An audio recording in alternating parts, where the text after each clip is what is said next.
Assalamualaikum warahmatullahi wabarakatuh.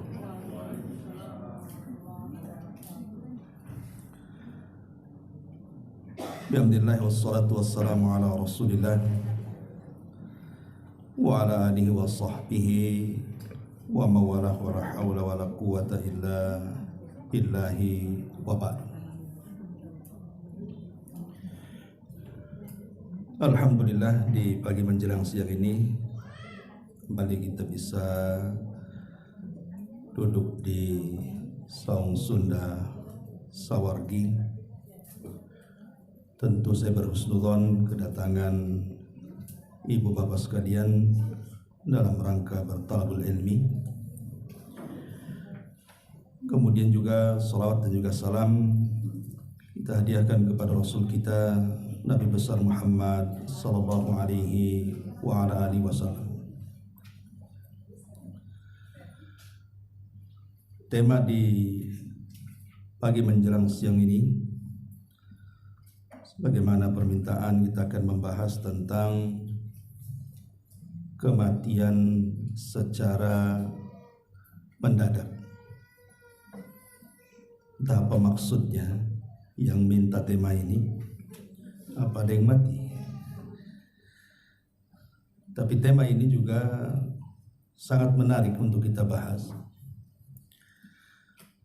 karena memang akhir-akhir ini kematian mendadak itu begitu banyak. Dan kematian pada hari ini tidak melihat usia. Kalau zaman dulu umumnya orang mati itu biasanya yang sudah tua-tua.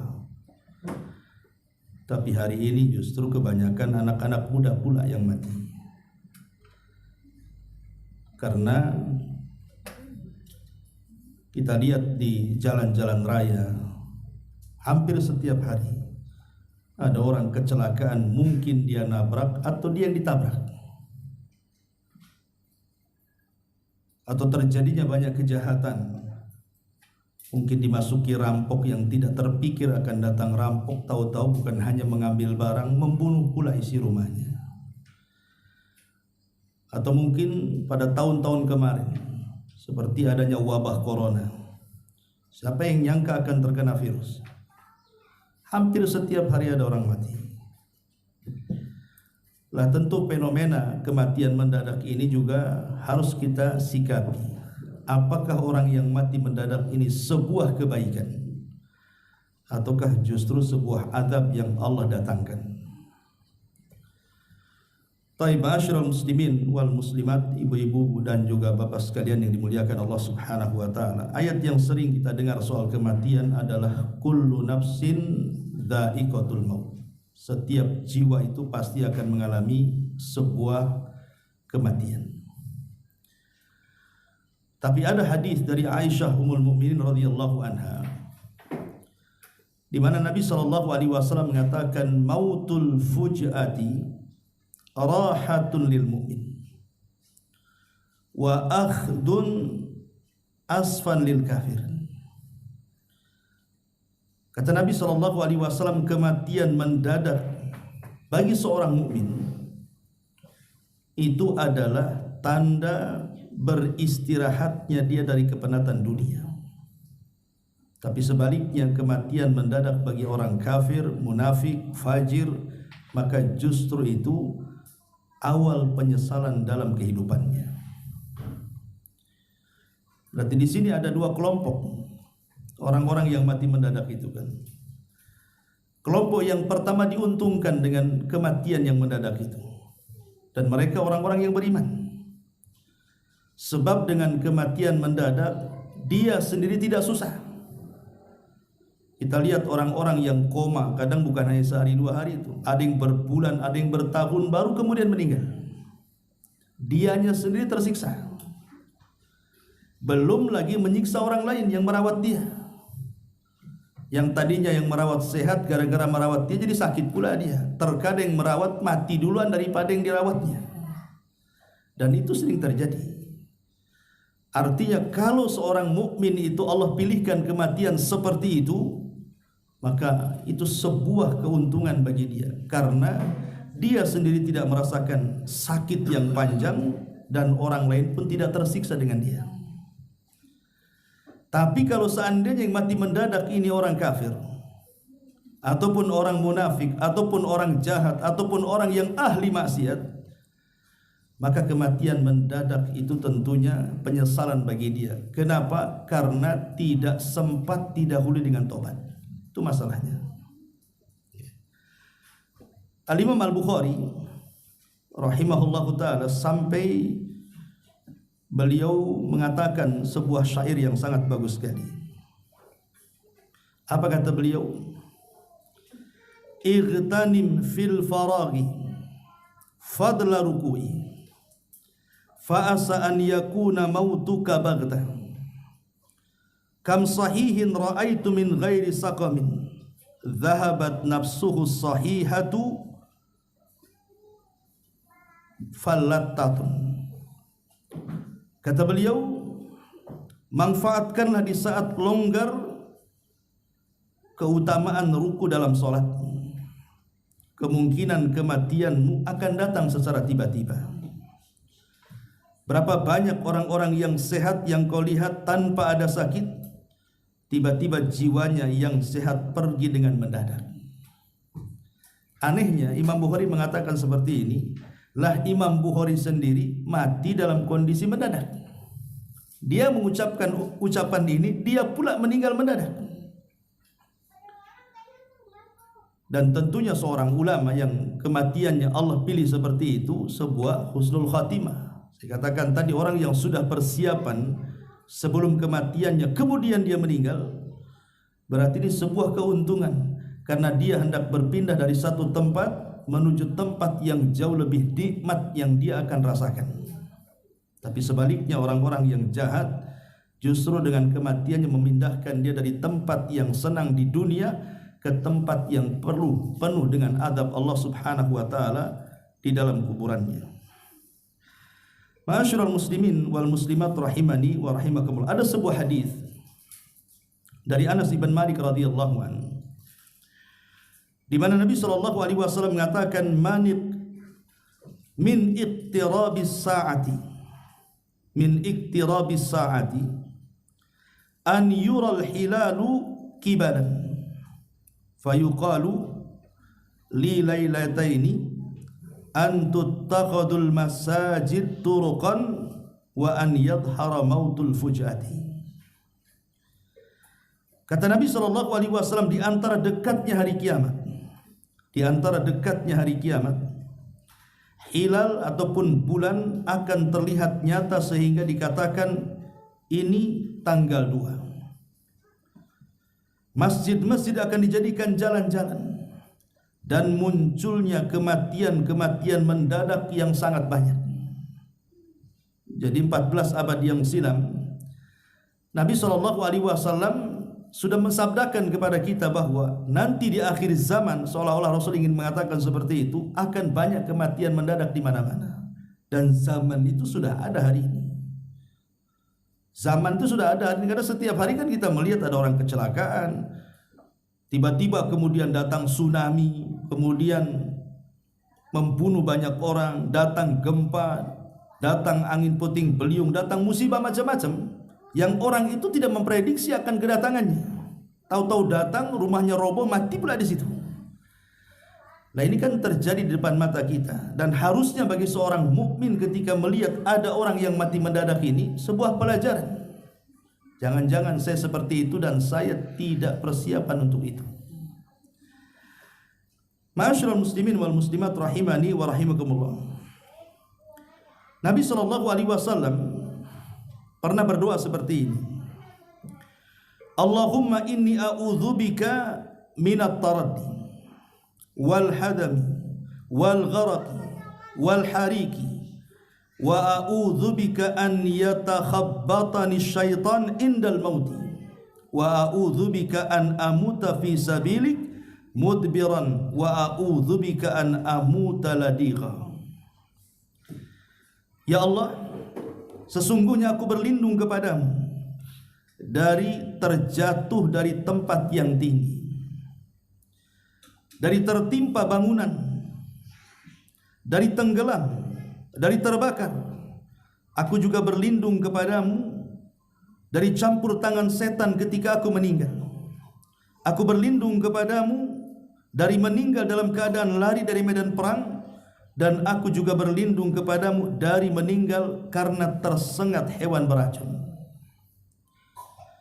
Ketika Nabi SAW berdoa seperti ini, karena memang doa yang dipanjatkan Rasul ini bicara soal kematian mendadak. Orang lagi kerja bangunan nih, tiba-tiba jatuh, kan nggak terpikir dia akan mati hari itu, atau mati kan itu.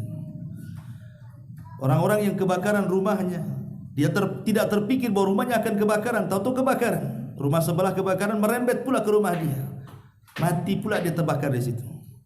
Atau seorang nelayan yang mencari nafkah di lautan, dia tidak menyangka akan tenggelam gitu, tahu-tahu kapalnya tengguling ombak, dia pun pula tenggelam di situ, mati pula mendadak. Jadi Nabi SAW berlindung dari perkara ini. Jangan sampai, maksudnya memang tidak ada doa khusus bahwa kita ini meminta agar tidak diwafatkan mendadak, tapi secara isyarat dari Nabi SAW, jangan sampai kita ini diberikan kematian seperti itu. Walaupun tadi saya katakan di mukaddimah, kematian seorang mukmin yang Allah pilihkan dengan cara mendadak itu adalah sebuah istirahat bagi dia. Baik. Lalu apa yang harus kita lakukan dengan fenomena seperti ini?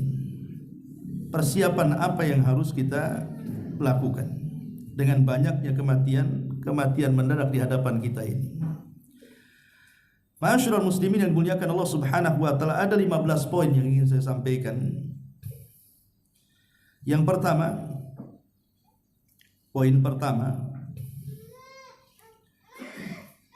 kematian bisa datang kapan saja. Bahwa kematian itu bisa datang kapan saja. Dan kematian itu juga datangnya tanpa pemberitahuan. Artinya kematian itu kan rahasia Allah. Kenapa Allah rahasiakan coba? Kenapa Allah nggak kasih tahu saja? Apakah ada orang-orang yang saat mati diberitahu? Ada. Mereka para nabi.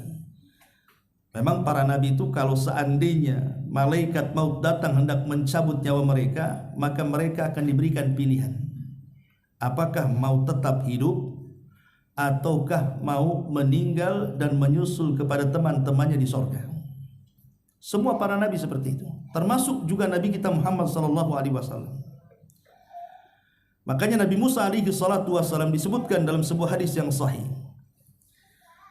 Jadi ketika malaikat maut datang kepada Nabi Musa, kemudian malaikat maut mengatakan bahwa dia diutus Allah untuk mencabut nyawanya, marah Nabi Musa. Ditempelenglah malaikat maut sampai keluar matanya. Satu-satunya nabi yang berani menempeleng malaikat maut Nabi Musa. Ya kalau hadis ini tidak sahih mungkin mana ada malaikat maut ditempeleng kan gitu kan. Masalahnya hadis ini sahih pula kan gitu. Ketika hadis itu sahih, maka kewajiban kita harus mempercayainya. Karena di antara keimanan kita kepada Nabi adalah tasdiquhu fima akhbar, membenarkan apapun yang diucapkan Nabi, masuk di akal atau tidak, benarkan. Itulah di antara keimanan kita kepada Nabi. Dan Nabi yang menceritakan bahwa ketika malaikat maut datang kepada Nabi Musa dan mengatakan, saya utusan Allah hendak mencabut nyawamu, marah Musa, tempeleng keluar matanya. Akhirnya kemudian malaikat ini menghadap kepada Allah Subhanahu wa taala dan mengatakan, ya Rabb, engkau utus kepada manusia yang tidak mau dicabut nyawanya. Maka Allah Subhanahu wa taala mengatakan, katakan kepada Musa, aku yang suruh.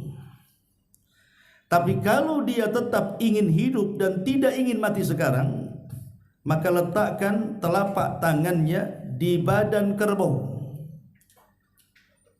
Nanti di badan kerbau itu kan yang ada bulu-bulunya tertutup dengan telapak tangannya, maka hitungan satu bulu itu 1 tahun kehidupan dia. Ya kalau ditutup dengan telapak tangan, di situ ada 100 bulu, ya kalikan aja setahun gitu ya. Berarti dia masih diberikan kesempatan hidup sebanyak bulu yang ditutup oleh telapak tangan di kerbau itu. Katakan kepada Musa seperti itu. Maka malaikat maut datang kepada Nabi Musa, kemudian menghabarkan perintah Allah. Tapi Nabi Musa alaihi salam mengatakan tidak. Kalau memang dia berkehendak aku mati hari ini, maka cabutlah nyawaku. Musa memilih kematian dibandingkan meletakkan telapak tangan di badan kerbau, kemudian terhitung satu bulu yang tertutup 1 tahun kehidupan. Dari sini kita tahu bahwa semua para nabi diberitahu kematiannya. Tapi selain para nabi, termasuk kita ini bukan nabi. Kecuali orang-orang yang ngaku-ngaku nabi gitu ya. Kan banyak orang-orang yang ngaku nabi itu. Nah, itu nggak ada pilihan. Kalau malaikat maut datang langsung mati itu. Ya, karena dia nabi palsu masalahnya. Jadi selain para nabi itu tidak ada pilihan kematian. Pasti suatu hari kematian itu pasti datang. Jadi kematian itu bisa datang kapan saja. Bahkan saya itu punya saudara, ketika sama suaminya dikerok malam-malam katanya masuk angin, ya, tiba-tiba tertidur, paginya sudah nggak ada. Nah, apa gara-gara dikerok dia mati? Kan bukan itu masalahnya kan begitu. Memang sudah ditentukan hari itu dia harus mati. Dikerok atau tidak dikerok pasti dia mati. Memang sudah ajalnya gitu kan. Makanya jangan pernah menyesali sebab. Sebab kematian itu banyak, tapi kematian itu satu. Sebab kematian kan banyak, bisa ditabrak, bisa jatuh, bisa terbakar, bisa tenggelam. Sebab kematian itu banyak, tapi tetap saja namanya kematian itu satu, dicabut ruhnya mati dia. Sehingga walaupun kemudian seseorang itu menyesali sebab, yang menjadikan mati itu bukan sebabnya, tapi ajalnya sudah ditakdirkan, memang dia harus mati hari itu dengan cara apapun. Kan ada orang yang menangis, coba tadi dia tidak dioperasi nggak mati. Kata siapa? Nggak dioperasi pun mati dia. Coba saya tadi nggak izinkan dia keluar naik motor, nggak ketabrak, nggak bisa. Walaupun dia nggak ketabrak pun dia mati dengan cara lain. Kalau memang waktu itu sudah ditentukan ajalnya, maka satu kematian itu bisa datang kapan saja. Yang kedua, mengingat kematian itu sedikit banyak dapat melapangkan dada. Ada sebuah hadis dari Anas bin Malik radhiyallahu anhu.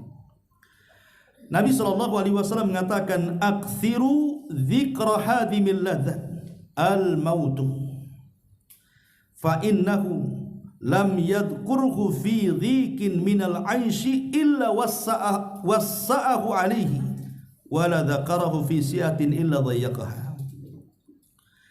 Kata Nabi SAW, perbanyak oleh kalian mengingat akan pemutus seluruh kenikmatan. Apa itu? Al-mautu, kematian. Kematianlah pemutus semua kenikmatan. Kita tahu bahwa yang namanya dunia itu kan membawa nikmat bagi kita tersendiri. Orang kaya itu sedikit banyak dengan kekayaannya akan ternikmati. Karena kekayaan di antara sebab kebahagiaan, walaupun itu bukan segala-galanya. Tapi yang namanya dunia itu cuma ada dua pilihan. Boleh jadi dia yang meninggalkan kita, atau kita yang meninggalkan dia. Seperti apa contohnya? Dunia meninggalkan kita, ya contohnya tiba-tiba tsunami datang, gempa datang, banjir datang. Rumah yang megah tidak perlu hitungan jam, hitungan detik sudah roboh. Mobil-mobil mewah itu terpelanting ke sana kemari, bahkan tertimbun dengan reruntuhan, tidak bisa dipakai. Dalam sekejap saja terkadang kejadian itu hanya lewat begitu saja. Itu namanya dunia meninggalkan kita, itu namanya. Atau kita yang meninggalkan dunia. Rumahnya masih berdiri dengan kokoh, kendaraannya masih ada, kita pula yang mati. Jadi kita yang meninggalkan dunia. Artinya bahwa terkadang ketika kemudian kita ini yang meninggalkan dunia, maka terputuslah seluruh kenikmatan dunia. Itu yang disebutkan oleh Nabi, perbanyak oleh kalian sesuatu yang akan menghancurkan semua kenikmatan kalian. Apa itu? Al-mautu, kematian. Kemudian Rasul mengatakan, karena sesungguhnya tidaklah seseorang itu mengingatnya, maksudnya mengingat kematian, dan dalam keadaan sempit hidupnya, melainkan dia akan lapang dadanya. Orang kalau stres karena kesusahan ekonomi dan begitu seterusnya, Tapi dia ingat kematian, bahwa di sana ada kehidupan setelah kematian itu yang jauh lebih baik lagi. Dia tidak akan stres hidupnya. Ya, sampai kapan lah hidup di dunia itu? Sampai kapan coba dia miskin? Namanya kemiskinan itu pasti ada akhirnya. Tidak mungkin tidak ada akhirnya. Walaupun istilahnya dia tidak diberikan kekayaan di dunia, minimalnya diakhiri dengan kematiannya kan. Ketika mati selesai dia miskin itu. Jangan pula udah miskin di dunia, miskin pula di akhirat dia. Jadi dengan mengingat kematian itu, maka hati dia akan tenang bahwa kehidupan dunia ini ya kehidupan semu ya seperti ini kehidupan dunia. Kehidupan yang sesungguhnya ya nantilah setelah kematian. Lah dari mengingat seperti itu lapang pula dia dada dia. Kemudian Nabi SAW mengatakan, tapi ada juga yang mengingat kematian dalam keadaan lapang, menjadi sempit pula hati dia. Jadi ada dua kelompok di sini. Ada orang yang mengingat kematian yang tadinya sempit dadanya jadi lapang. Ada yang ketika mengingat kematian yang tadinya lapang dada jadi sempit pula dia. Orang-orang yang menginvestasikan seluruh kekayaannya di dunia, dia tidak pernah menginvestasikan kekayaannya untuk akhirat, atau amalannya, atau waktunya, atau tenaganya, atau apanya kan. Maka dia terpikir kalau dia mati, apakah ini semua akan dibawa? Kan tidak, sempit dada dia. Tapi kalau seandainya dia betul-betul menginvestasikan tenaganya, waktunya, amalnya, hartanya untuk akhirat, sekalipun di dunia dia sempit karena kesusahan dan kefakirannya, tapi karena dia sudah ada persiapan di akhirat, kalau ingat mati itu jadi lapang jadinya. Itulah yang disabdakan Nabi SAW dari Ummul Mukminin Aisyah radhiyallahu anha, man ahabba liqa Allah ahabballahu liqa'ah, wa man kariha liqa Allah karihallahu liqa'ah. Siapa yang cinta berjumpa dengan Allah, maka Allah senang berjumpa dengan dia. Tapi siapa yang benci berjumpa dengan Allah, Allah pun tidak suka dengan dia. Apa maksud hadis ini? Orang kalau meninggal dalam posisi beriman, dan sebelum meninggalnya memang kekayaannya, semua kehidupannya, tenaganya dia serahkan untuk akhiratnya, maka dia akan senang berjumpa dengan Allah. Kenapa? Karena Allah sudah siapkan untuk dia penggantinya di surga. Kalau dia tidak pernah membelanjakan hidupnya untuk akhirat, dia belanjakan untuk dunia saja, ketika meninggal dunia dia tidak suka dengan kematiannya. Kenapa? Karena di akhirat nggak ada apa-apa bagi dia, karena semua ditinggal di dunia kan. Maka dari sini mengingat kematian itu bisa melapangkan dada dan bisa menyempitkan dada. Kapan lapang dada? Ketika dia seorang mukmin. Kapan sempit dada? Ya ketika dia bukan seorang mukmin. Ini yang kedua. Yang ketiga, mengingat kematian itu menjadikan seorang mukmin semakin cerdas. Dalam sebuah hadis Nabi SAW mengatakan, al-kaisu man dana nafsahu wa amila lima ba'dal maut. Orang cerdas itu kata Rasul adalah orang yang ketika mengaca introspeksi diri, apakah sudah banyak amalnya, atau hari ini lebih baik, atau hari ini apa yang sudah saya lakukan, hari ini ibadah apa yang sudah saya kerjakan. Dia terus introspeksi. Kemudian yang kedua kata Rasul, al-kayis itu mandana nafsah wa amila lima ba'dal maut, dan dia akan banyak beramal untuk bekal setelah kematiannya. Itulah orang cerdas. Kenapa dikatakan cerdas? Karena dia cerdas bahwa kehidupan ini bukan hanya di dunia saja, ada kehidupan setelah kematian. Makanya dia cerdas karena kehidupan ini akan panjang. Setelah kematian itu kan safarnya akan lama tuh. Bayangkan orang masuk kubur, di situ ada peristiwa-peristiwa macam-macam kan di kubur itu, mulai dari himpitan kuburan, fitnah kubur, nikmat kubur, azab kubur, macam-macam tuh. Belum lagi nanti menghadapi kiamat besar, nanti di padang mahsyar dengan berbagai macam peristiwanya kan, dari hisabnya, dari mizannya, dari suhufnya, macam-macam, sampai ke titiannya, sampai ke kontorohnya, sampai ke depan surganya. Itu kan perjalanan panjang itu. Kalau orang yang cerdas setelah kematian itu akan mengalami perjalanan panjang, pasti dia akan mempersiapkan bekalnya tuh. Sama lah kita juga di dunia, kalau safar kan pasti bawa bekal. Nah mungkin enggak bawa bekal kan. Jangankan safar jauh-jauh, ke Barelang saja bawa bekal ya, ke Barelang lo bawa bekal. Kadang-kadang bekalnya lebih banyak daripada ke Bandung pula. Kadang-kadang kan itu yang dekat perjalanan saja kita harus bekal. Ini perjalanan sepanjang itu masa nggak ada bekalnya? Dan itu tidak akan pernah kembali. Nah, makanya di sini pentingnya seseorang itu cerdas ketika mengingat kematian. Kemudian yang keempat, kematian bagi seorang mukmin itu sebuah peristirahatan. Inilah yang saya katakan bahwa mautul fuj'ati rahatun lil mu'min wa akhdatun asafatal kafirin. Kematian mendadak adalah istirahat bagi seorang mukmin dan penyesalan bagi orang kafir. Di zaman Rasul ada jenazah yang lewat. Kemudian Nabi SAW mengatakan mustari wa mustarahu minhu. Mustari wa mustarahu minhu. Kata Nabi SAW, ada orang-orang yang beristirahat saat kematiannya, ada orang-orang yang orang lain beristirahat karena kematiannya. Jadi ada orang-orang yang beristirahat karena kematiannya, ada orang-orang yang beristirahat karena kematian orang lain. Sahabat bertanya, apa mustari dan apa mustarah? Maka Rasul mengatakan, adapun mustari itulah kematian seorang mukmin. Bagi dia istirahat dari kepenatan dunia. Dunia ini kan penat, ikhwan. Mesti ada masalah saja. Kayaknya nggak berhenti. Setelah selesai masalah ini datang pula masalah yang lain. Selesai masalah ini datang pula masalah yang lain. Terkadang masalah datang ada sebab, itu ada masalah aja. Itulah dunia. Makanya dunia itu tidak lepas daripada senang, susah, tertawa, sedih, sempit, lapang. Itulah dunia. Ya. Tapi dengan kematian seorang mukmin itu tidak ada semuanya. Karena dia akan beralih kepada nikmat kuburan. Dan nikmat kubur lebih nikmat dibandingkan semua nikmat di dunia. Tapi kalau mustarah minhu, maka Rasul mengatakan bukan dia yang beristirahat, orang lain yang beristirahat. Syukurlah dia mati. Alhamdulillah dia mati. Kenapa dari kemarin aja nggak mati? Karena ada orang yang karena kejahatannya jadi jengkel orang kan. Dari kemarin saya doakan tak mati-mati, sekarang sudah mati, alhamdulillah. Nah, karena ada orang yang kematiannya itu membuat orang senang. Ya karena kejahatan dia, sehingga semua mendoakan dia lebih baik mati daripada hidup. Dengan kematiannya bukan dia yang senang, orang lain yang senang. Nah, ini yang bahaya nih.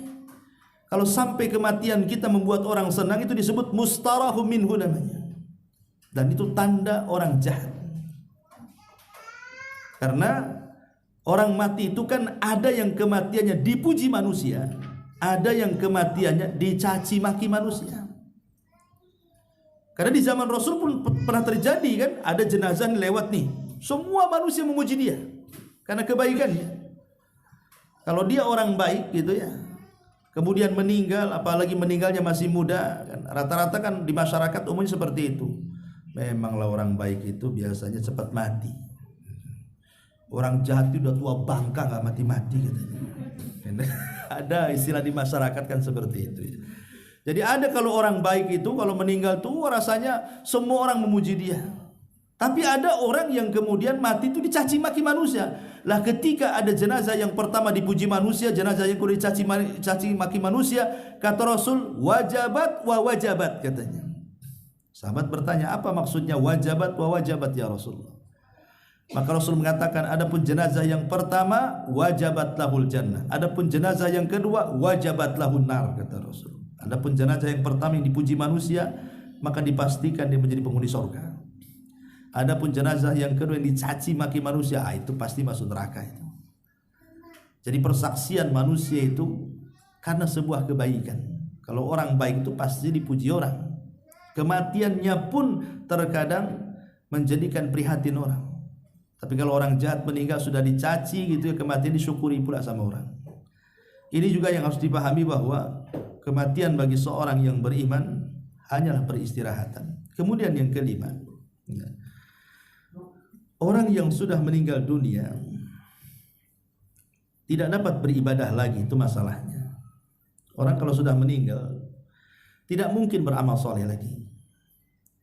Artinya kesempatan amal soleh itu kan bukan setelah kematian, tapi sebelum kematian. Kata Ali radhiyallahu an, al-an maksudnya di dunia yaumun amal, hari di mana kita sibuk beramal. Wa ghadan, tapi besok kata Ali yaumul hisab. Tinggal hari perhitungan di hadapan Allah Azza wa Jalla. Makanya mumpung kita belum mati, dan setelah kematian tidak ada ibadah lagi, maka ini kesempatan kapan lagi? Sebelum datang kematian mendadak datang kepada kita, sementara kita kurang bekal. Makanya disebutkan dalam hadis panjang berkenaan dengan masalah kuburan. Jadi apabila seorang mukmin itu berada dalam kuburannya, maka malaikat datang akan bertanya kepadanya, tapi tidak bisa mendekatinya. Kenapa? Karena amal-amal ibadahnya itu menjegal malaikat yang mendekati jasadnya. Sebelah kirinya ada sholat, sebelah kirinya ada zakat, ada puasa, ada sedekah, dan semua amal soleh mengusir malaikat dan mengatakan ma kibali madkhal, tidak ada jalan untukmu pergi. Sehingga kemudian malaikat ini tidak bisa mendekati jasadnya karena dijaga oleh amal solehnya, sehingga dia hanya bisa menanyai jasad itu dari kejauhan. Akhirnya kemudian tergambarkanlah oleh si jasad ini bahwa dia sedang ditanya. Dia pun kemudian duduk, kemudian bangkit, seolah-olah dia melihat matahari hampir tenggelam. Ketika ditanya, man rabbuk, siapa Rabbmu? Dia mengatakan, nanti saja jawabannya, saya mau sholat asar, katanya. Padahal dalam kubur tidak ada sholat kan. Tapi begitulah orang baik gitu ya. Wa man nabiyuk, siapa nabimu? Nanti dulu, saya belum sholat, katanya. Ketika ditanya, apa agamamu? Nanti, saya belum sholat. Kata malaikat ini, ya nanti kau akan sholat, tapi jawab dulu. Wah gitu kan. Akhirnya dia dengan cepat menjawab, oh itulah Allah Tuhanku, Muhammad Nabiku, Islam agamaku. Dengan cepat dia menjawab. Ketika dia selesai menjawab, Allah berfirman dari atas, ang sadaqa abdi, hambaku telah benar, bukakan pintu sorga, masukkan kenikmatannya ke dalam kuburannya. Ini orang mukmin ini di kuburan aja masih sempat-sempat mau sholat dia. Bayangkan ya. Makanya Nabi SAW pernah lewat di sebuah kuburan dan mengatakan, kalau kalian tahu apa yang terjadi dalam kubur, 2 rakaat yang mereka lakukan dan 2 rakaat sunnah itu lebih baik daripada dunia dan isinya. Kalau mereka bisa melakukannya dalam kubur, tapi kan tidak bisa. Dan percuma juga. Jangan lagi cerita dalam kubur, nyawa di tenggorokan saja ibadah seseorang percuma karena taubatnya pun ditolak. Kata Nabi SAW, innallaha yaqbalu taubata abdin ma lam yughargir. Allah itu masih menerima taubatnya seorang hamba sebelum nyawa ada di sini. Sebab kalau sudah nyawa di tenggorokan itu, jarang yang selamat, pasti dia mati. Dari sini Allah mengatakan, hatta idza balagatit taraqi wa qila man raq. Ketika nyawa sudah di tenggorokan, siapa yang bisa meruqyah dia mengembalikan ruhnya ke dalam jasadnya? Tidak bisa, pasti mati. Ya, ini yang kelima. Yang keenam, hanya amal saleh yang akan dibawa kepada kematian. Terkadang manusia tidak berpikir bahwa dunia itu akan meninggalkan dia atau kita yang meninggalkan dunia. Tapi tidak dengan amal soleh. Amal soleh itu akan menyertai kita sampai ke liang lahat. Makanya kalau seorang itu meninggal, ikhwan, pasti akan meninggalkan 2 perkara. Pertama keluarganya, yang kedua hartanya. Dua-duanya tidak akan dibawa. Lalu apa yang dibawa? Yang dibawa ya amalan soleh yang melekat di badannya, itulah yang dibawa. Adapun hartanya, dengan sebab kematiannya saja, belum lagi dia dikubur, itu sudah berpindah tangan kepada ahli warisnya. Ahli waris itu meninggal, ketika melihat meninggal yang punya harta itu menangis sehari saja. Sehari aja dia nangis, kayaknya kehilangan. Nanti 2 hari udah sibuk tuh cari sertifikat rumah tuh. Ya, sibuk di mana diletak, di mana notarisnya, di mana. Dan sibuk dengan warisannya kan. Itu kalau cerita harta. Semata-mata ruh kita keluar sudah berpindah tangan. Oke lah kita cerita keluarga. Keluarga sampai kapan dan sampai mana menemani kita kan? Paling sampai kuburan saja. Kalau sudah sampai kuburan, kemudian mereka ikut kuburkan, selesai kemudian mayat diletakkan, mereka pun pulang. Dan orang yang ada di kuburan masih sempatlah mendengar suara terompahnya itu. Keluarga yang meninggalkan masih dengar dia sampai keluar kuburan. Kalau sudah tidak terdengar suara terompah, Siapa yang ditunggu dia? Mungkar nakir lagi sudah. Dari sini kata Nabi SAW bahwa seorang yang meninggal itu akan diikuti oleh 3 perkara: hartanya, keluarganya, amalannya. Yang 2 pulang, yang 1 masuk kuburan. Maksudnya yang 2 pulang itu harta dan keluarganya, yang masuk itu hanya amalannya. Idza mata ibnu Adam in qata amaluhu illa min thalathin, sadaqatin jariyah aw ilmin yuntafa'u bihi aw waladin salihin yad'u lahu. Apabila anak Adam meninggal dunia, tidak ada yang bermanfaat bagi dia kecuali ilmu yang bermanfaat, sedekah yang mengalir, atau anak yang soleh yang mendoakan orang tuanya. Ini yang ke-6. Yang ke-7, husnudzan billahi indal mauti. Berusaha berhusnudzon kepada Allah meskipun dalam kondisi sakaratul maut. Dalam kondisi apapun, sedang sakit parah, apalagi mendekati ajalnya, jangan sekali-kali husnudzon, suudzon, berburuk sangka kepada Allah, tapi tanamkan husnudzon, berbaik sangka dengan Allah. Kenapa? Karena dalam posisi seperti itu setan lebih dekat dibandingkan malaikat. Karena setan itu tidak reda kalau ada anak Adam meninggal husnul khotimah. Jadi saat detik-detik sakaratul maut itu setan itu banyak di sekitar dia. Salah satunya memberikan waswas apa? Berburuk sangka dengan Allah. Makanya sangat dianjurkan dan disunahkan kita yang masih hidup, yang masih sehat, yang menziarahi orang yang sedang sakaratul maut atau sedang sakit parah, jangan coba-coba menceritakan perbuatan buruk dia, diperdengarkan kepada dia. Jangan, ya. Maka kita ini ada orang sakit, kawan kita, sakitnya parah. Kemudian kita berkunjung, menjenguk dia. Jangan cerita keburukannya, ceritakan kebaikannya. Ya cepat sembuhlah biar kita bisa sholat lagi, ya bisa ngaji lagi. Saya kenal kamu ini orang baik, walaupun dia orang jahat sebenarnya. Nggak apa-apa, hibur dia. Jangan sentuh kejelekannya. Jangan kita katakan cepatlah sembuh biar kita mabok lagi, biar kita judi lagi. Ini makin mempercepat kematian dia tuh, makin sesak dadanya. Kenapa? Yang ingat dia tuh neraka akhirnya kan, makin cepat matinya. Jadi jangan sampai seperti orang-orang yang kemudian membuat orang itu putus asa. Karena kalau kita ceritakan keburukannya, jadi putus asa dia. Dan putus asa itulah yang menghalangi tobat saat kematiannya. Minimalnya kalau kita menceritakan kebaikan, tertanam husnudzon, berbaik sangka dengan Allah. Oh iyalah, kalau saya dengar nih kawan-kawan cerita, rupanya saya masih ada kebaikannya. Dalam hati itu dia akan mengatakan seperti itu, walaupun dia tidak bisa ngomong, tapi kan telinga mendengar. Ya, apa yang kita ucapkan, oh dalam hati itu saya masih punyalah amal soleh. Ya mudah-mudahan dengan amal soleh ini Allah masukkan saya ke surga. Padahal dosanya satu gunung. Ya. Sebab ketika posisi seperti itu, dia akan mengingat apa yang diucapkan saja orang-orang sekitarnya. Sehingga itulah yang boleh jadi amal soleh yang terakhir yang ia bawa dalam bentuk husnudzon, berbaik sangka dengan Allah Azza wa Jalla. Ini yang ke-7. Yang ke-8, ya, berusaha untuk memberikan wasiat. Wasiat kalau kita sedang sakit parah, parah-parahnya lah kan itu. Kan pasti kita ini ada firasat biasanya. Maka kalau kita sakit parah, seperti contoh lah Abdurrahman ibn Auf. Abdurrahman ibn Auf itu kan pernah sakit parah dan hampir meninggal dunia. Ketika itu dia belum punya anak banyak, masih 1 anaknya perempuan. Jadi saat sakit-sakit parahnya, Nabi SAW menjenguk Abdurrahman ibn Auf radhiyallahu anhu. Abdurrahman ibn Auf pun kaya raya orangnya, orang paling kaya di kota Madinah. Abdurrahman ibn Auf itu, dia mengatakan, ya Rasulullah, aku tidak punya anak kecuali 1 anak perempuan, sehingga aku ingin menyedekahkan seluruh hartaku di jalan Allah. Kata Rasul, jangan. Kemudian Abdurrahman mengatakan, bagaimana kalau separuh? Jangan, kata Rasul. Kemudian bagaimana kalau sepertiga? Ya sudah, sepertiga itu sudah banyak. Ya, tapi rupanya Abdurrahman bin Auf setelah wasiat seperti itu tak mati-mati, sembuh pula dia.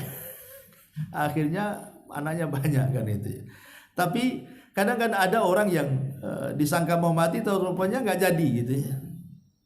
Hidup saya pernah juga dulu waktu di pulau itu, ada orang dihabarkan mau meninggal orang itu. Wah, keluarganya nangis-nangis. Sampai anaknya itu guling-guling tuh. guling-guling di lantai. Sangka mati bapaknya. Jadi sampai kemudian dipegangi orang banyak, dimasukkan ke kamar gitu. Rupanya tak jadi mati orangnya. Nah, kan kadang-kadang disangka mati atau tidak mati kan itu. Artinya ada kejadian-kejadian seperti itu. Lah kalau kita ini sudah merasakan dekat-dekat ajal kita itu berwasiat, dan tidak ada wasiat yang paling agung melebihi wasiat takwa. Ya, harta juga perlu berwasiat harta itu. Tapi lebih daripada itu wasiat agama. Makanya lihat wasiat-wasiat Luqmanul Hakim dalam Quran. Wasiat-wasiatnya Nabi Yakub, Nabi Ayub, Nabi Ibrahim, itu kan disebutkan dalam Quran itu. Wa wassa biha Ibrahim baniya wa Yaqub gitu ya. Ma ta'buduna min ba'di qalu na'budu ilahaka wa ilaha abaika Ibrahim, sampai akhir ayat. Itu menunjukkan wasiat-wasiat teragung adalah wasiat takwa. Jadi kalau kita ini ingin berwasiat, wasiatlah dengan ketakwaan. Dahulu Umar bin Abdul Aziz saat detik wafatnya, ada seseorang bertanya kepada Umar bin Abdul Aziz dan mengatakan, ya Amirul Mukminin, berwasiatlah untukku, untuk anak-anakmu, anak kamu masih kecil, biar hartanya itu terbagi kepada mereka. Tapi Umar bin Abdul Aziz mengatakan, tidak, aku tidak akan berwasiat soal harta.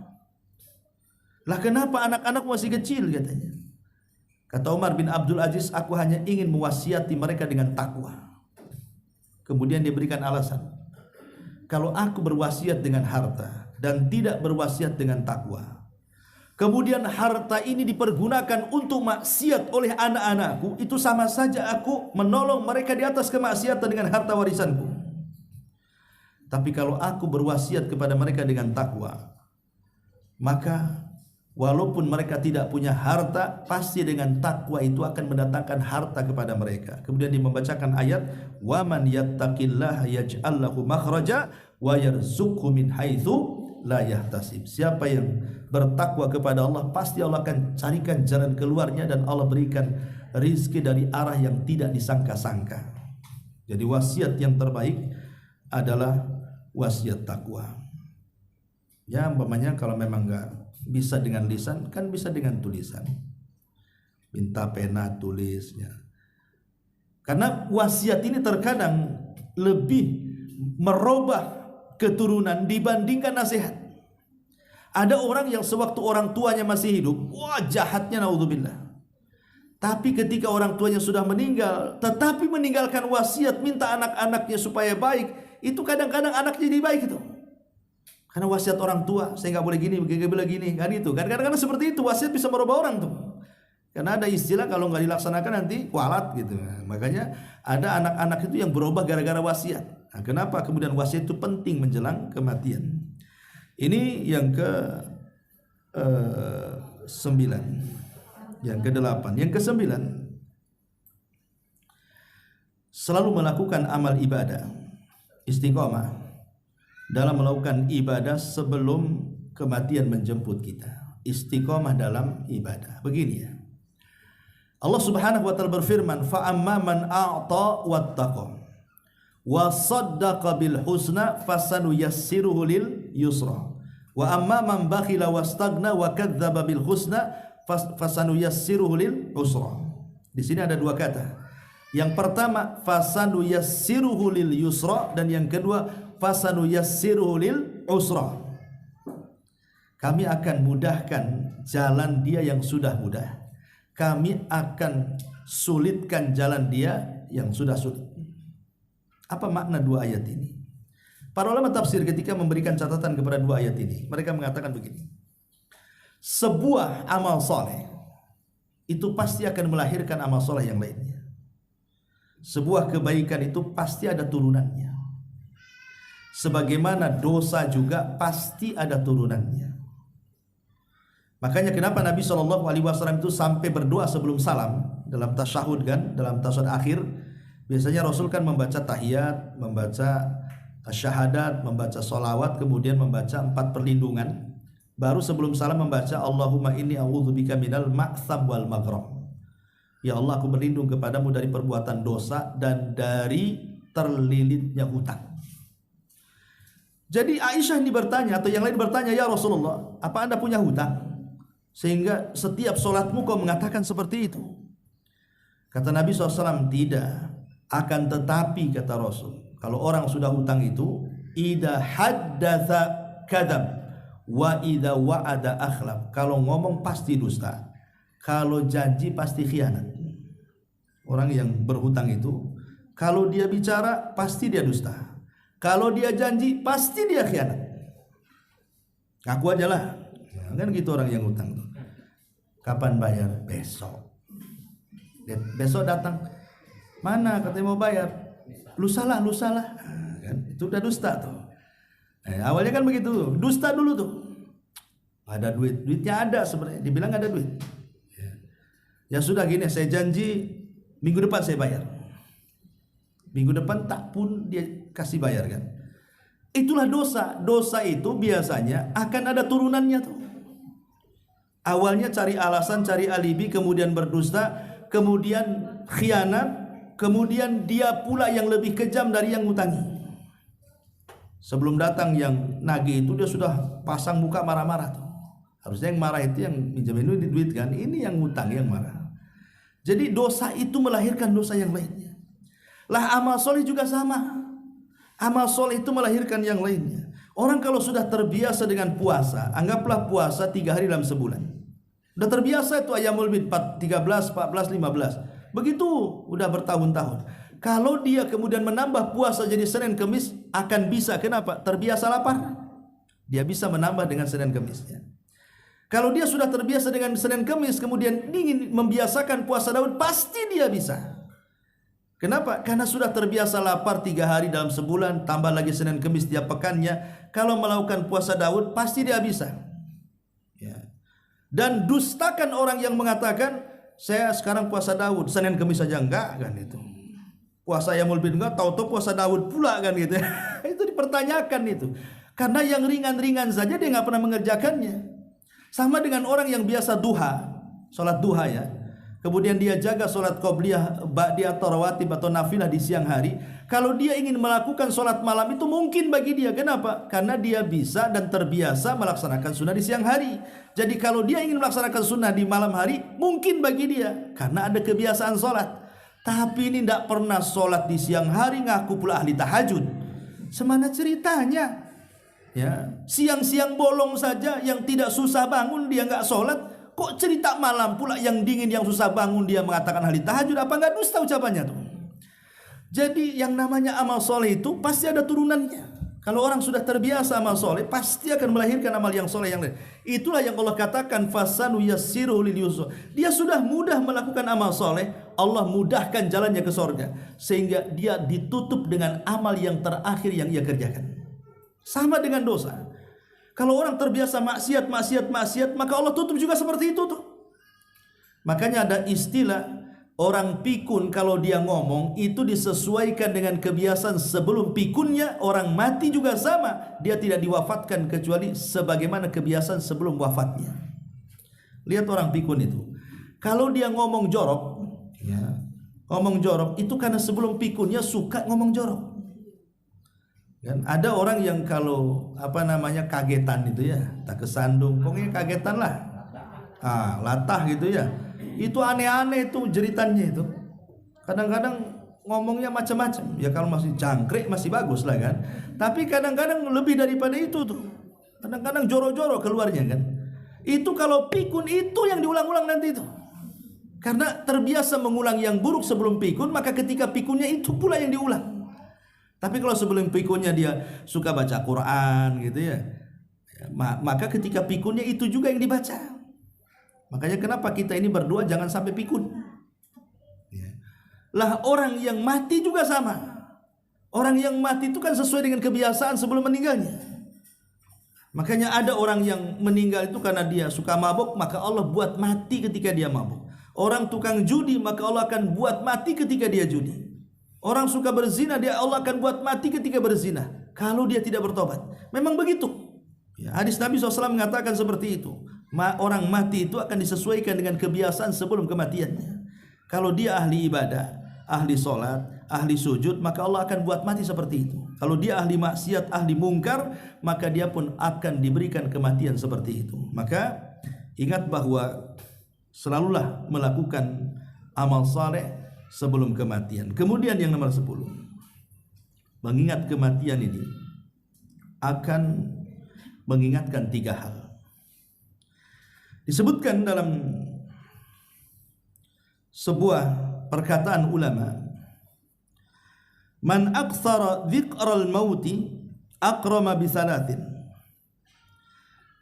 Barang siapa yang banyak mengingat kematian, maka dia akan dimuliakan dengan 3 perkara.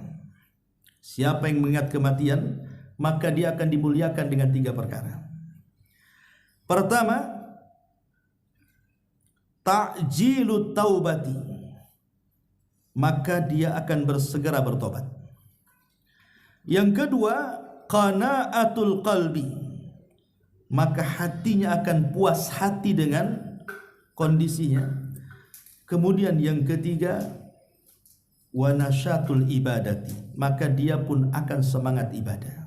Jadi orang kalau ingat mati, pasti 1, segera tobat.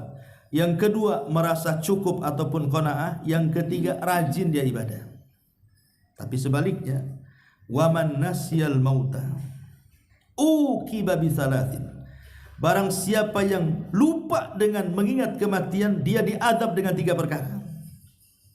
Taswifut taubati, lagunya nanti-nanti kalau disuruh tobat tuh. Kapan lu tobat? Nanti. Nunggu haji katanya. Habis haji tak tobat juga. Kapan mau tobat? Katanya habis haji. Yalah, nunggu haji kedua katanya. Haji kedua, ketiga tak tobat juga, mati akhirnya. Nah, ini 1. Yang kedua, wa tarkur ridha bil kafaf, tidak ridha dengan keadaan, tidak ridha dengan pemberian Allah, selalu menesu atau selama ngeluh dan begitu seterusnya. Kemudian wat takasul fil ibadah, dia pun malas ibadah karena nggak ingat mati, ya malaslah ibadah dia. Lihat bagaimana manfaat mengingat kematian itu. Pertama, akan segera tobat. Yang kedua, qanaah dia. Qanaah itu apa? Qanaah itu artinya redha dengan pemberian Allah Subhanahu wa taala, dan ingat bahwa qanaah itu adalah surganya dunia. Orang kalau bisa qanaah, itulah surganya dunia. Kata Imam Ibnu Qayyim rahimahullahu taala, ar-ridha jannatud dunya. Redha itu surganya dunia. Dan di balik qanaah itu karena ada redha. Ya. Redha dengan penyakitnya, redha dengan ujiannya, redha dengan kefakirannya, redha dengan pasangannya, redha dengan keluarganya, redha dengan apapun kondisinya. Kalau semua redha, itulah surganya dunia. Karena hanya orang yang redha dan qanaah itu yang tidak pernah rungsep hidupnya. Pasti tenang aja hidupnya itu. Mau kondisi apapun dia akan senyum, tertawa, karena nggak ada beban. Biasanya yang tidak redha itulah yang kadang-kadang nyusahin hidup tuh. Karena orang yang tidak redha itu sama dengan orang hasad. Seolah-olah kita mengatakan, kenapa Allah kasih dia, kenapa Allah tidak kasih saya? Kenapa Allah kasih dia berhasil, kenapa saya tidak? Kenapa anak orang seperti ini, kenapa anak saya tidak? Seolah-olah protes dengan takdir. Nah, itulah namanya orang gak qanaah tuh. Sama dengan orang hasad. Nah, itu yang gak buat tenang jadinya. Nah, itu gara-gara tidak ingat mati. Ya, kemudian juga yang terakhir, nasyatul ibadah. Pasti orang yang ingat mati itu pasti akan semangat ibadahnya. Kemudian yang ke-11, dilarang untuk berangan-angan kematian. Tidak boleh seseorang itu berangan-angan dengan kematian dalam kondisi apapun, sampai pun dalam sakit parah sekalipun. Tidak boleh seseorang itu mengingat kematian. Makanya nanti di akhir zaman, kata Rasul, sampai ada orang berdiri di depan kuburan, dia mengatakan, duhai kiranya aku yang di dalam, kau yang di luar, katanya. Nanti di akhir zaman ada yang mengatakan seperti itu. Karena apa? Sudah penat dengan kehidupan dunia, akhirnya ingin mati daripada hidup. Dan di zamannya sudah sekarang kita lihat kan, subhanallah. Coba terakhir ada orang yang kena kasus pinjol, itu kan banyak tuh, mengakhiri dirinya, mengakhiri nyawanya gara-gara pinjol kan. Pinjaman online itu orang akhirnya bunuh diri, coba nggak bisa bayar. Dan itu rata-rata kan orang-orang yang menengah ke bawah tuh, yang kadang-kadang pendek cara berpikirnya, mengakhiri dikiranya selesai urusan utang piutang di dunia, dia tidak tahu bahwa hutang piutang di akhirat lebih berat lagi itu. Jadi mengakhiri hidup itu bukan menyelesaikan segalanya. Kalau seorang mukmin dia mengakhiri hidup dengan cara kematian mendadak, baik bagi dia. Tapi kalau artinya mengakhiri hidup dengan cara bunuh diri dan yang lainnya, ini azab bagi dia. Bahkan orang yang bunuh diri itu dilamakan di nerakanya loh. Bukan seperti orang biasa orang bunuh diri itu. Dia masuk neraka lama di nerakanya. Berdasarkan hadis Nabi Shallallahu Alaihi Wasallam. Jadi bahwa yang harus dipahami, jangan berangan-angan kematian. Karena di zaman Rasul punya paman namanya Abbas ibn Abdul Muthalib. Pernah sakit parah. Dan hampir dengan sakitnya itu mendekati ajalnya. Jadi Abbas ini paman Rasulullah SAW mengatakan, berdoa kepada Allah bahwa dia ingin meninggal daripada hidup. Maka Rasul menasihati pamannya dan mengatakan, ya Abbas, la tatamanna al-maut. Jangan engkau berangan-angan kematian. Kemudian Rasul mengatakan dua kata. Sebab kalau engkau baik, kemudian Allah sembuhkan penyakitmu, engkau bisa menambah amalanmu. Atau kalau kau jahat, ada kesempatanlah untuk bertobat. Makanya jangan berangan-angan dengan kematian. Tetapi Rasul memberikan solusi, wa in kana walabud. Kalau memang harus, bang sudah nggak tahan nih, penyakitnya sudah bertahun-tahun, kasihan yang merawat dia. Kalaupun harus mengucapkan kalimat ingin mati, katakan kepada Allah Subhanahu wa taala, kata Rasul, ya Allah, wafatkan aku jika kematianku lebih baik, tapi sehatkan aku jika kehidupanku lebih baik. Berdoa seperti itu boleh. Tapi kalau berangan-angan ingin kematian ya tak boleh kan itu. Ini juga yang ke-11. Yang ke-12, amal orang yang telah meninggal dunia maka akan ditampakkan sesuai dengan perbuatannya di dunia. Amal orang yang telah meninggal ditampakkan perbuatannya. Jadi ketika Allah Subhanahu wa taala berfirman, fakashafna anka ghita'akal yaum, maka pada hari kami singkap penutup kegaiban pada dirimu. Sebagian ulama tafsir mengatakan bahwa ayat ini bicara tentang sakaratul maut. Jadi saat orang sakaratul maut itu dia akan diperlihatkan perkara-perkara gaib yang saat dia sehat dia tidak bisa melihatnya. Seperti melihat malakul maut, melihat catatan amal. Itu diperlihatkan walaupun sekejap tuh. Jadi saat orang-orang detik sakaratul maut itu, malaikat maut ditampakkan kepada dia. Dan rusulul maut juga ditampakkan, termasuk catatannya. Catatan amal itu diperlihatkan tuh, walaupun sesaat gitu kan. Makanya dari sini kita lihat banyak ekspresi kematian itu. Ketika kita lihat di kehidupan nyata, ada orang meninggal dia senyum, ada orang meninggal dibaca la ilaha illallah, ada orang meninggal dibaca Quran, ada orang meninggal tiba-tiba kemudian dia pun mengeluarkan kalimat-kalimat zikir, ya. Tapi ada sebaliknya orang yang meninggal justru dia menyebut-nyebut kemaksiatan. Seperti yang terjadi, ada seorang syekh bercerita. Jadi ada anak hobinya ya mungkin karena sudah terkena pergaulan bebas, narkoba apa semua, sampai berzina entah dengan berapa puluh wanita pelacur. Jadi saat kematiannya, ketika ditalkin, wahai fulan, katakan la ilaha illallah, tidak mau dia mengucapkan kalimat itu, malah disebutkan satu persatu wanita yang dizinahinya sampai yang terakhir baru dia mati. Coba ditampakkan aibnya coba. Ya, selama dia hidup, orang tidak tahu dia pezina kan. Ketika sakaratul maut ditampakkan aibnya oleh Allah, disebutkan satu-satu tuh namanya sampai yang terakhir yang dizinahinya baru dia mati. Naudzubillah. Ini jangan sampai seperti itu. Harusnya orang membicarakan kebaikan dengan kematiannya, akhirnya membicarakan keburukan gara-gara kematiannya kan. Nah ini juga yang harus dipahami, bahwa amal orang yang telah meninggal itu akan ditempatkan sesuai perbuatannya juga di dunia. Kemudian juga keinginan orang saleh itu untuk disegerakan dikuburkan saat menjelang kematiannya kan. Ada hadis yang mengatakan orang-orang baik itu kalau di atas keranda. Jadi kalau kita ini berada di atas keranda dan keranda ini menuju kuburan, maka ruhnya orang baik akan mengatakan apa? Qaddimuni, qaddimuni, segerakan aku, masukkan aku ke liang lahat. Segerakan aku, masukkan aku ke liang lahat. Itu kalau orang beriman tuh. Tapi kalau orang jahat mengatakan apa? Mau bawa kemana aku katanya? Ila aina tadhabun? Kemana kau pergi katanya? Mau dibawa kemana aku katanya? Itu kalau orang jahat dia tidak tahu kalau dia dimasukkan ke liang lahat. Dari sini kita tahu bahwa amal soleh itu penting dalam kehidupan. Karena jiwa seorang mukmin itu justru dia akan ingin disegerakan. Makanya dilarang kalau ada orang yang meninggal jasadnya lama-lama dalam rumah. Gak boleh. Kalau sudah meninggal segerakan, fardu kifayahkan, mandikan, kafankan, kuburkan. Itu lebih baik. Tapi kan Ustadz nunggulah anaknya masih belum datang, masih jauh. Masih di Medan, masih di Jawa, masih di Padang, tunggulah katanya. Besok dia baru datang. Akhirnya diinapkan pula tuh jasad satu malam. Sekarang pertanyaannya, kalau dia datang manfaat nggak kepada orang mati? Kan nggak manfaat juga lah. Apa manfaatnya? Apa dia mau ngasih duit supaya tiket ke kuburan gitu? Nggak mungkin juga kan itu. Nggak ada manfaatnya dia. Kedatangan dia loh nggak ada manfaatnya bagi si mayat. Tapi merugikan bagi si mayat. Kenapa? Karena Rasul mengatakan asri'u bil janazati wa intaku salihatan fa khairun tuqaddimunahu wa intaku sayyi'atan fa syarrun tadauuna fi riqabikum, kata Rasul. Segerakan jenazah, difardu kifayakan. Sebab kalau dia baik itu kebaikan yang didahulukan kepada orang saleh, tapi kalau ia jahat sama kalian dengan meletakkan keburukan di rumah kalian. Maka segerakan. Kalau sudah dikuburkan ya sudahlah. Kalau memang anaknya besok baru datang ya ziarah ke kuburan.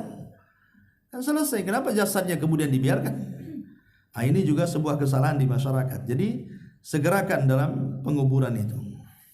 Nah, kemudian juga hendaklah kita yang masih hidup berangan-angan dengan kematian yang baik. Berangan-angan, bercita-cita lah, minta kepada Allah agar kematian kita itu jangan su'ul khatimah tapi husnul khatimah. Karena di zaman sekarang sekali lagi kematian mendadak itu merajalela di mana-mana dengan kejahatannya, dengan wabahnya, dengan kondisi jalan yang hari-hari kendaraan makin banyak. Makanya sering saya katakan di zaman Rasul tidak ada orang mati di jalan kan? Ada di zaman Rasul masih mati di jalan? Nggak ada. Di zaman sekarang orang mati di jalan itu setiap hari. Karena di zaman Rasul tidak mungkin keledai nabrak unta. Unta dengan unta tabrakan blak gitu kan, mati nggak ada. Ya di zaman Rasul kan ya unta, kuda, keledai kan gitu ya. Zaman sekarang lihat tronton, ya kemudian mobil besar-besar itu, ya iyalah hari-hari entah masuk ke dalam mobil, entah tabrakan, entah adu domba, betul-betul kayak adu domba mobil dengan mobil. Ya memang hari-hari orang seperti itu. Jadi fenomena ini harusnya menjadi sebuah pelajaran bagi kita. Jangan pula kita ini diberikan mati seperti itu sementara kita tidak siap. Wallahu a'lam.